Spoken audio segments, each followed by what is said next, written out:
Hello guys, ഇന്നത്തെ എൻ്റെ video എൻ്റെ ഗാർഡനിൽ നിൽക്കുന്ന വാഴക്കൊലകളുടെയാണ്. ഇപ്പോൾ ഗാർഡനിൽ 3 വാഴക്കൊല നിൽപ്പുണ്ട്. അതിലേറ്റവും വിളഞ്ഞു നിൽക്കുന്ന വാഴക്കൊല ഇതാണ്. ഇത് വെട്ടാൻ പരുവായി നിൽക്കുന്ന വാഴക്കൊലയാണ്.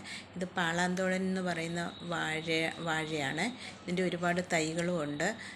വേറെ ഒരെണ്ണമെന്ന് പറഞ്ഞാൽ ഇതാണ്. ഇത് വിളഞ്ഞില്ല, വിളഞ്ഞു പരുവായി വരുന്നതേ ഉള്ളേ.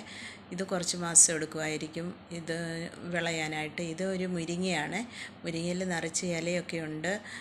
പിന്നെ ഈ പാളാന്തോടൻ ഷുഗറുകാർക്കൊക്കെ ഒരുപാട് നല്ലതാണെന്ന് കേട്ടിട്ടുണ്ട്. വേറെ ഒരെണ്ണമെന്ന് പറഞ്ഞു കഴിഞ്ഞാൽ കണ്ടില്ലേ, ഇത് ഒരുപാട് നീളമില്ലേ. നാട്ടിൽ മാത്രമല്ല, വലിയ അന്യനാട്ടിലും പാളാന്തോടനും മറ്റും ഇതുകളും നല്ലതുപോലെ വളരും എന്നുള്ളതിൻ്റെ ഇതല്ലേ, കണ്ടില്ലേ, നല്ല വലിയ നീളമുള്ള കൊലകൾ. നാട്ടിലെ പോലെ തന്നെ നല്ല നീളമുള്ള കൊലകളാണല്ലോ ഇതിലും വന്നിരിക്കുന്നത്.